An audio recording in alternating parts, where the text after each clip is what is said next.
In the beginning, there was silence. Not the absence of sound, but the absence of understanding. A primal hush that echoed across the dense green lungs of the earth, over the glaciers like glass, through coral cathedrals below. The earth spoke, but no one truly heard. And then, as if summoned by time itself, a voice emerged. Not thunderous like a prophet with fire, nor mystical like a sage with a robe of stars, but calm, reverent, and clear. It was the voice of David Attenborough, a man born of science but led by something older than the discipline he studied. A biologist by title, but in the deeper architecture of meaning, he became something else entirely. A witness, a translator, a prophet not of doctrine, but of observation. A vessel through which the earth itself could speak. To understand how Attenborough came to occupy this sacred paradoxical space, a bridge between empirical logic and cosmic resonance, we must peel back the layers of his journey, not merely as a narrator of natural history, but as a subtle spiritual conduit.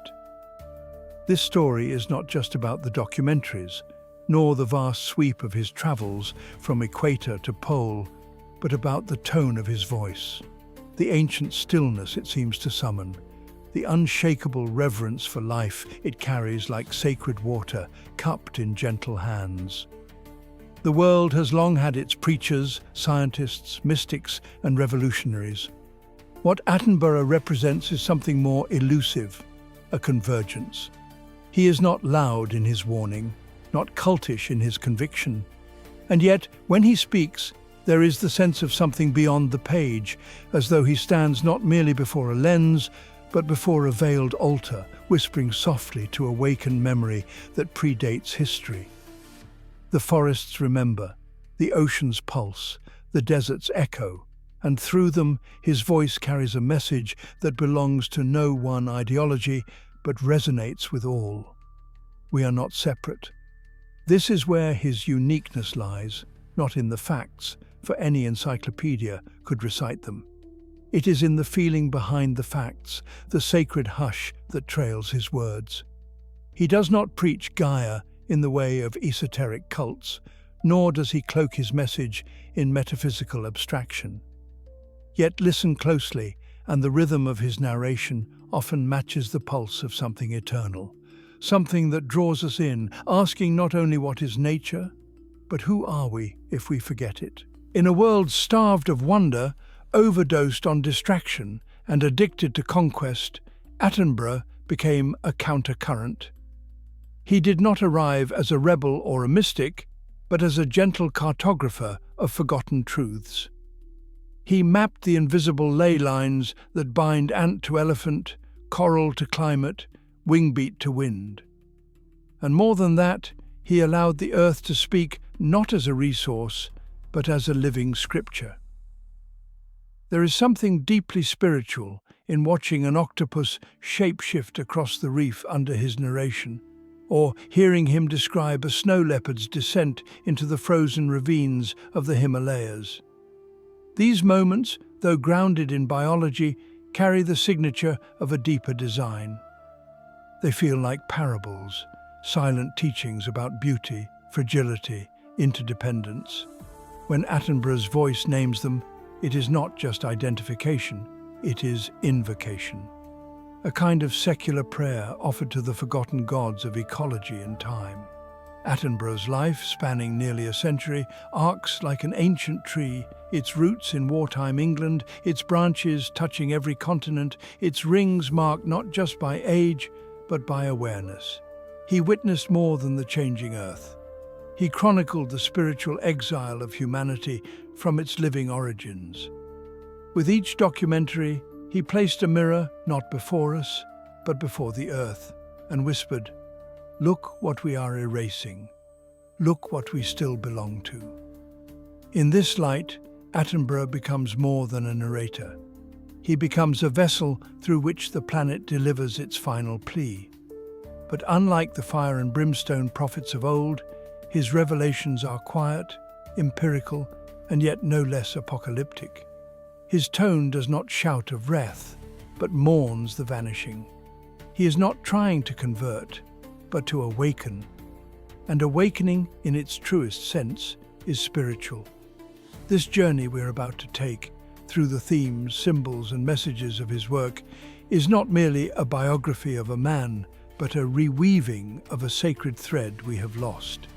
It is a chance to see how, in a world increasingly allergic to awe, one man preserved it, not by ascending the mountain in robes, but by crawling through the underbrush with a camera and a notebook, whispering truths to those who still had ears to hear. For what is a prophet truly, but one who hears what others ignore and speaks what others fear? And what is prophecy, if not the return of vision? David Attenborough never called himself a prophet, but perhaps that is precisely why he became one. To understand how David Attenborough became the prophet of the natural world, we must now step beyond the gentle cadence of his voice and into the deeper terrain it carries, the underlying ideas, the thematic currents that surge quietly beneath each documentary like invisible roots feeding a vast unseen tree. For his work is not simply a catalogue of animals and habitats, nor a chronology of endangered species. It is a philosophical system wrapped in narrative, a spiritual blueprint stitched into the folds of science. At the heart of Attenborough's work lies the principle of interconnectedness, a concept as ancient as the Vedas and as modern as quantum physics. From the fungus threading beneath the forest floor to the coral polyps building underwater metropolises, every life form in his films is presented not as an isolated marvel, but as a note in a larger symphony. The structure of his storytelling itself mimics this. He never isolates a species without revealing its dance with the elements around it: the predator and prey, the water and light, the seasons and soil. And in doing so, he gently dissolves the illusion of separation, a central myth of modern civilization. In many spiritual traditions, separation is the root of suffering. It is the idea that we stand apart from the world, that nature is an object to study, tame, or own. Attenborough's documentaries quietly dismantle this. There is no pulpit, no sermon, but his visuals carry the unspoken wisdom of unity. The fluttering wings of a hummingbird resonate with the same life force as the human viewer's breath. The migration of wildebeest becomes a parable about persistence, rhythm, and ancestral memory. He shows us not only the animals, but the patterns behind their movements, the great unseen code beneath biology that some would call nature, and others might call God. Another central theme in his work is impermanence, the sacred law of change. From melting glaciers to vanishing species, Attenborough documents not only life's brilliance, but its evanescence.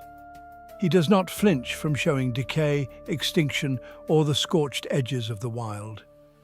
And yet, in his tone, there is no bitterness, only elegy. Like a monk sweeping the steps of a crumbling temple, he treats each vanishing moment with grace.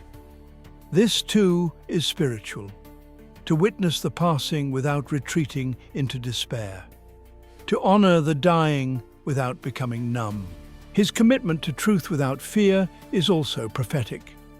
In a world increasingly allergic to complexity and nuance, Attenborough dares to deliver the hard news wrapped in soft tones. Climate collapse, ocean acidification, plastic-choked ecosystems, he names them not as enemies, but as consequences. He resists the modern urge to simplify. He reminds us that the world is not black and white, that we are not either saviors or destroyers, but both. This embrace of paradox, the ability to hold grief and wonder in the same breath, is the essence of spiritual maturity. And through his lens, we are invited into that maturity, not forced. Perhaps one of the most potent themes that runs through his life's work is humility. This is not a man who made himself the center of his stories. You will not find him dramatizing his own struggles or moralizing on screen. He is not a celebrity seeking applause, but a witness offering reverence. He places the camera on the frog, the snowflake, the beetle's wing, never himself. This humility is rare in an era of curated egos and spotlighted lives, and yet it is precisely this quality that allows his message to carry such weight. Like the ancient seers who claimed nothing for themselves but carried everything for the tribe, Attenborough speaks from the edge, pointing inward. And within all of this is the unspoken, omnipresent theme of sacred memory. As though he is not just documenting what is, but what was and what could be again. His voice often echoes with the tenderness of someone recalling a beloved ancestor or a lost paradise. In this way, his work feels like a form of anamnesis, a spiritual recollection of our original state. Not innocence per se, but belonging. He reminds us that the earth was not always a battleground and that we were not always exiles from its rhythms. He does not promise a utopia, but he does show the fragments of Eden still embedded in the soil, waiting for us to notice. To walk with Attenborough through the landscapes he reveals is to be slowly, almost imperceptibly initiated into a kind of secular mysticism, one that requires no belief system, only attention. And in that attention lies transformation. For it is through deep seeing, he teaches us, that reverence is born, and from reverence comes protection. These core themes, interconnectedness, impermanence, truth, humility, memory, form the pillars of his unwritten gospel. And like all great spiritual teachers, he does not impose these truths. He uncovers them, like fossils from ancient stone, allowing the viewer to form their own sacred recognition. David Attenborough may never call his work spiritual. He may brush off such suggestions with his trademark modesty. But the effect is unmistakable. Those who truly listen walk away quieter, slower, more attuned. Something in them has been moved, not merely informed, but reminded. And it is in that sacred act of remembering, perhaps, that prophecy is fulfilled. If Attenborough's themes are the silent architecture of his message, then his stories, the way they unfold on screen, are its sacred hymns. And within those stories, deeper symbolic undercurrents move like invisible tides beneath calm waters. He does not craft overt allegories, but the natural world itself, when observed with such reverent precision, begins to speak in metaphor. And in that metaphor, we discover ourselves. One need not stretch far to see that the migrations he captures are more than biological phenomena. They are pilgrimages. Watch the monarch butterfly cross continents on paper-thin wings, and something ancient stirs, the archetype of the wanderer, the soul journeying across the desert of forgetting in search of its source. In the arc of a bird's migration is the same cosmic curve that pulls the human heart homeward, toward meaning, toward truth. And when Attenborough narrates this journey, he does not frame it as mere instinct. He frames it as a mystery, mechanically understood perhaps, but spiritually ungraspable. The penguin huddling against the Antarctic wind becomes a monk in frozen robes, chanting survival against the howl of oblivion. The termite queen, buried deep in a dark cathedral of earth, is a symbol of matriarchal wisdom, the unglamorous but fertile power of the hidden feminine. Even the decaying forest floor becomes a sacred altar, where death transforms into nourishment. These are not just facts of nature. They are stories older than language, etched into the DNA of all life. Attenborough merely shines a light on them, and in doing so, reveals how nature is the original scripture, living, breathing, rewriting itself in cycles rather than chapters. One of the most powerful symbolic threads throughout his work is the duality of beauty and fragility. The most gorgeous spectacles, coral reefs glowing with otherworldly hues, birds of paradise performing dances that rival any ballet, are also the most delicate, the most vulnerable to human disruption. Here, the metaphor cuts deep. The things most worth preserving are often those most easily destroyed. In the shimmer of a jellyfish or the quiet of a rainforest at dusk, there is a haunting mirror held to our own souls, resilient and yet trembling, magnificent yet imperiled. The earth becomes not merely our home, but a reflection of our own inner ecology. And like a prophet speaking in symbols, Attenborough often frames these stories without direct commentary. He lets the viewer feel the awe and the grief. When a baby sea turtle is guided by moonlight, only to be lured to its death by artificial lights, the image lingers as more than a tragedy. It becomes an icon of modernity's distortion, a warning about the false lights we chase, the synthetic signals that lead us away from our deeper navigation. There is, too, the recurring symbolism of time's spiral, an ancient motif found in mystic traditions across cultures. Time, in Attenborough's documentaries, is not linear. He zooms out beyond human history to show us planetary epochs, reminding us that humanity is but a flicker. And yet within that flicker lies the capacity to either continue the spiral upward or collapse it. In showing us the evolutionary history of a species, he is not just educating, he is situating us within a sacred lineage. We are not new, he implies. We are not separate. We are extensions of a long, spiraling dream that began in the oceans, grew lungs, and learned to speak. To forget that is not just ecological folly, it is spiritual amnesia. Another symbolic thread that haunts his later work is the fall from grace, a planetary Eden slowly unraveling. The garden is dying, his tone seems to say, and it is not being taken from us. We are burning it with our own hands. This is not a tale of punishment from the gods, but of disconnection from the sacred. His storytelling becomes a quiet Gnostic lament, where the divine spark in nature is being buried under asphalt and oil, not because we are evil, but because we have forgotten how to see. Yet he never leaves us in despair. In almost every documentary, after the devastation, there is rebirth. A reef restored, a species saved, a forest regrown. These are not just happy endings, they are resurrections. Mythically, symbolically, these moments remind us that the sacred is never fully extinguished. Even in our darkest chapters, life has a hidden wellspring.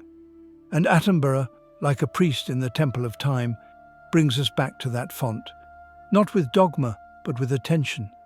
His camera is not merely a lens, it is a chalice. Through it, life is not just recorded, but honored. The act of filming becomes a ritual. The slow zoom on a snowflake, the time-lapse of a blooming flower, the drone sweeping over a glacier, these are not shots, they are sacraments. Every frame whispers, "Behold, for you are in the presence of the sacred."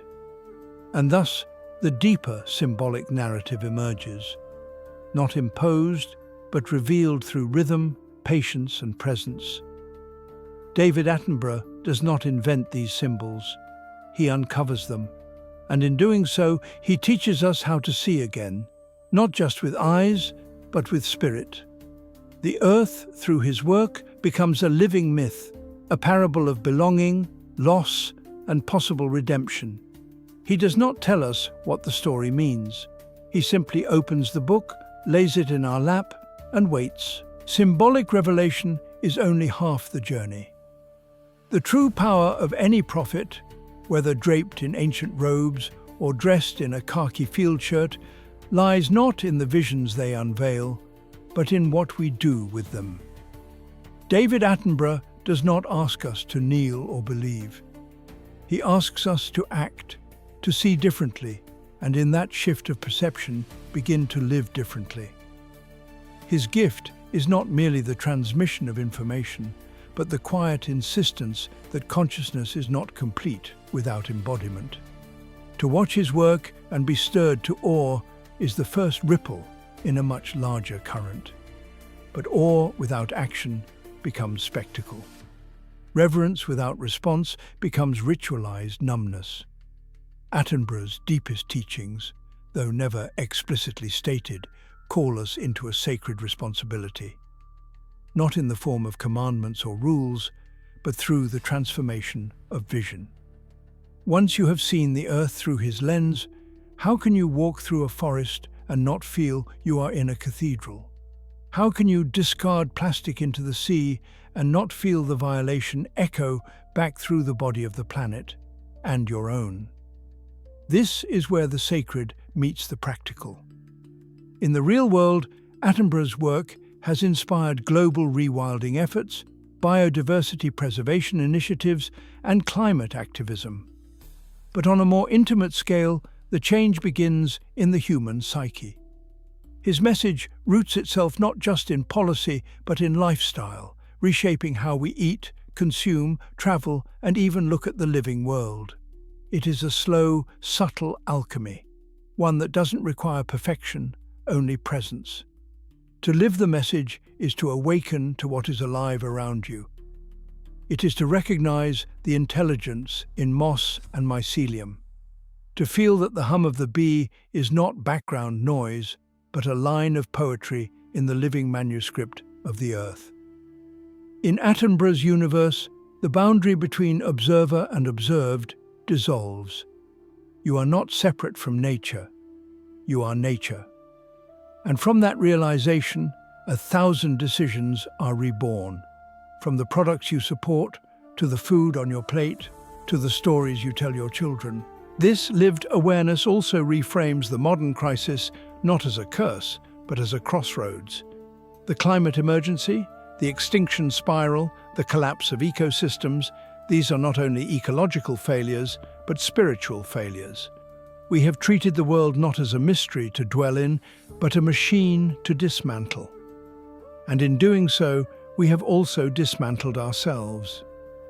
But Attenborough's gentle voice reminds us, the sacred is not lost. It waits beneath the surface, like seeds beneath the snow. He does not use the word ritual, but in effect, he reintroduces it. To garden with mindfulness, to walk without headphones through a forest, to teach a child the name of a bird, these become holy acts. Re-enchantment happens not through miracles, but through micro-perceptions, through the slowing down of the modern self so that the timeless self can remember. This, perhaps, is Attenborough's most subversive contribution. He invites us to change not by force, but by fascination. He does not scold, he reveals. And in that revelation, duty is no longer an external command, but an internal longing. Even the tools of modernity, the camera, the drone, the broadcast signal, become sacred instruments in his hands. They are not distractions from nature, but pathways back to it. Through these lenses, we do not escape the world, but re-enter it with new eyes. This is a radical spiritual reversal. In a culture that has used technology to divide and dominate, Attenborough shows how it can be used to illuminate and unify. The screens that often separate us from life become, in his storytelling, windows to the divine. And what of the children? For perhaps this is where the deepest practical implication lies. A generation raised on his voice will inherit not only his knowledge, but his reverence. Across the globe, countless young minds have been shaped not by religious texts or national myths, but by images of whales breaching in slow motion and deserts blooming with impossible flowers. Attenborough's work becomes their catechism, their initiation into the mystery of life. He gives them not commandments, but questions, not fear, but wonder. And wonder, once awakened, rarely dies. This is how transformation ripples outward, not through ideology, but intimacy, not through guilt, but gratitude. To watch his documentaries is to feel a widening within yourself, a soft expansion of care, an awakening to beauty, not as entertainment, but as instruction. In the dance of birds and the bloom of plankton, the earth offers teachings as old as stardust. And Attenborough, with all his humility, simply passes them on. He is not the hero of the story. Nature is. And we are not passive viewers, but returning disciples of a forgotten way. A way that sees the forest not as lumber, but as liturgy. The river not as resource, but as revelation. And so we find ourselves called, not to a monastery or a mountaintop, but back into the world, with eyes that see its holiness once more. In every era, there are those who carry torches, not to light their own path, but to illuminate the forgotten roads for others. David Attenborough did not seek to be one of them. And yet, by choosing to see deeply and speak softly, he became exactly that, a bearer of light in a darkening age. Not the kind of light that dazzles and blinds, but the gentle flame that awakens, the kind that flickers in the eyes of those who begin, at last, to remember where they came from. It is strange to think that one man, with a calm British voice and a boundless curiosity, could stand so quietly at the edge of history and shift its course. And yet, that is precisely what he has done. Not with revolution, not with miracles, not with declarations, but with devotion. With the kind of devotion that watches a weaver bird build a nest for days, just to catch the moment its mate chooses it. With the kind of patience that waits for a snow leopard to emerge from its camouflage, knowing that life's deepest truths are often shy. And perhaps this is the lesson that flows beneath all others, the lesson of attention. In a world addicted to noise, distraction, and spectacle, Attenborough teaches us that attention is the first act of love, that to see the world as it is, not as we have reduced it to, is to step back into alignment with something ancient, vast, and true. He does not call it the divine, but one feels, in every syllable he utters, that he is in conversation with it. As the 20th century unfolded into the 21st and the mechanized world crept deeper into the lungs of the earth, Attenborough became a time traveler, not forward into machines, but backward into belonging. Each documentary became a letter from the earth to its wayward children, a reminder that the wilderness we seek in temples and philosophies was always under our feet, breathing in leaf and bone, whispering through feathers and tide. To follow Attenborough's arc is to journey not only across the surface of the globe, but down into the soul of it, and eventually down into our own. For the truth he unveils again and again is disarmingly simple. We are nature dreaming of itself. The tiger is not our enemy. The tree is not our background. The ocean is not our dumping ground. They are us, in another shape, another voice, another rhythm. To harm them is to amputate part of ourselves. To protect them is to remember who we are. The transformation he offers is not ideological, not even ecological in the shallow sense. It is ontological. It is a shift in being, in the way we breathe, observe, touch, consume. It is a return to reverence, not in abstraction, but in embodiment. To live with the understanding that every moment is shared, that our breath carries the exhale of trees, that the silence we hear in the Arctic is the same silence between our thoughts, that life does not need us to dominate it. It needs us to listen. In the final chapter of his public life, Attenborough has become a kind of planetary elder, a voice that transcends generation, culture, and creed. Children recognize him before they recognize presidents. Scientists quote him alongside their data. Activists play his documentaries in courtrooms and classrooms. And still, he speaks not from above, but beside us. His wisdom does not demand submission, it invites awakening. This, then, is the transformational call, not to follow Attenborough, but to become like him. To become, each in our own way, a prophet of the natural world. To slow down, to observe, to teach, to care. To remember that we were born not into dominion, but into relationship. That we are not gods fallen from the sky, but animals risen from the soil. And that our future depends not on escape, but on return. Let the documentaries be more than entertainment. Let them be communion. Let the voice be more than familiar. Let it be ancestral. Let the images be more than data. Let them be scripture. And let us who have seen no longer pretend we have not, because the earth has spoken. Through birdsong and avalanche, through the slow dance of galaxies and the hush of dew on leaf, through the breath of whales and the pulse beneath our feet.